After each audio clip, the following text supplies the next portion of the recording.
DYFI Kollengode block കമ്മിറ്റിയുടെ നേതൃത്വത്തിൽ football world cup kick off സംഘടിപ്പിച്ചു. ഫുട്ബോൾ വേൾഡ് കപ്പ് കിക്ക് ഓഫും ബ്ലോക്ക് കമ്മിറ്റിക്ക് കീഴിലുള്ള 13 മേഖലാ കമ്മിറ്റികൾ തമ്മിലുള്ള ഫുട്ബോൾ ഷൂട്ടൌട്ട് മത്സരവും കെ പ്രേമൻ MLA ഉദ്ഘാടനം ചെയ്തു.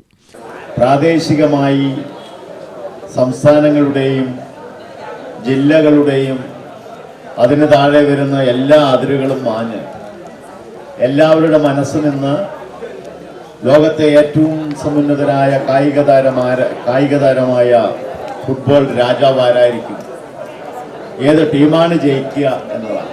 ഇന്ന് പലരും ഇപ്പോൾ വലിയ ആവേശത്തോടുകൂടി അർജന്റീന, ബ്രസീൽ എന്നെല്ലാം പറഞ്ഞിട്ടാണ് ഇപ്പോൾ ഇവിടെ വന്നിരിക്കുന്നത് അല്ലേ. അർജന്റീനയുടെ ഡ്രസ്സൊക്കെ ഇട്ടിട്ടുണ്ടല്ലോ. എന്തായാലും വിജയാശംസകൾ നേരുകയാണ്. എന്തായാലും തുടക്കത്തിൽ തന്നെ ഏഷ്യൻ രാജ്യങ്ങളുടെ ഒരു കുതിപ്പ് നമ്മൾ കണ്ടു. അത് കൊറിയയുടെ വിജയമാണ്. ഇന്ത്യക്ക് എന്തായാലും കളിക്കാൻ പറ്റാത്തതുകൊണ്ട്, കളിക്കാൻ എത്താത്തതുകൊണ്ട് എന്തായാലും ഭാവിയിൽ നമുക്ക് ഇന്ത്യയും കളിക്കേണ്ടി വരും.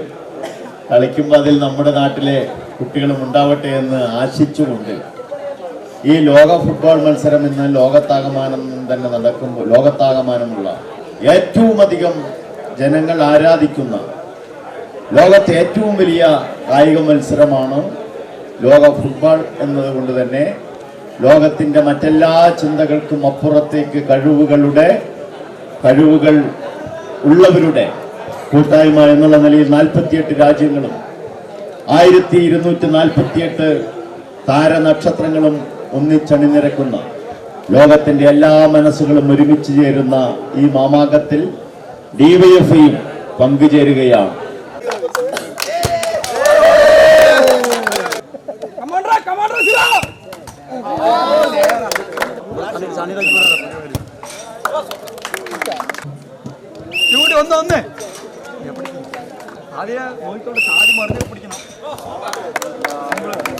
മേഖലാ കമ്മിറ്റികൾ തമ്മിലുള്ള ഫുട്ബോൾ ഷൂട്ടൌട്ടിൽ ഡിവൈഎഫ്ഐ കയറാടി മേഖലാ കമ്മിറ്റി വിജയിച്ചു.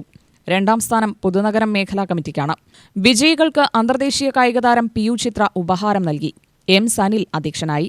DYFI block secretary R Rahul, ജില്ലാ സെക്രട്ടേറിയറ്റ് അംഗം VG Sajith Kumar, Nenmara block panchayat vice president Narayanan, CPM Nenmara local committee അംഗം C പ്രകാശൻ, ബ്ലോക്ക് കമ്മിറ്റിയുടെ ഉപഭാരവാഹികളായ പ്രശാന്ത്, അജയ്, ഇന്ദു, ഡിവൈഎഫ്ഐ നെന്മാറ 2ാം മേഖലാ സെക്രട്ടറി ഉണ്ണിലാൽ എന്നിവർ പ്രസംഗിച്ചു. UTV news, Palakkad.